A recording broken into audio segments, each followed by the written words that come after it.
Should you get the Shure SM58 with or without the on-off switch? The Shure SM58 is a legendary vocal microphone. It sounds amazing and it is extremely durable. I have used it on stand-up comedy stages all over the world. But there are two versions of the microphone.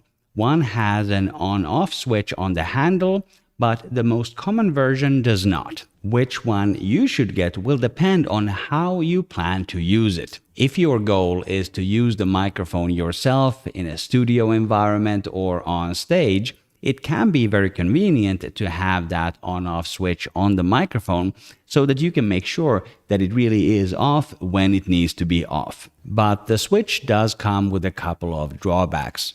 Number one, it limits how you can position the microphone in your microphone clip. The switch kind of has to point towards the gap in the clip, otherwise it won't fit. And this can be distracting if you're frequently taking the microphone in and out of the clip like I do at my shows. But the biggest problem with the on-off switch is when other people are using your microphone. For example, at my comedy shows, I have multiple people on stage throughout the show.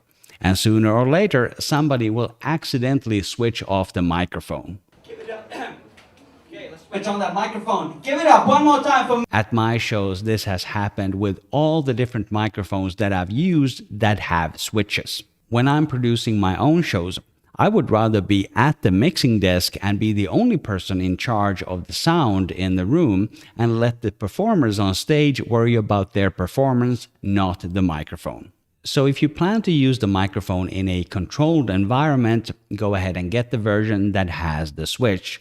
Otherwise, get the plain version that does not have the on-off switch.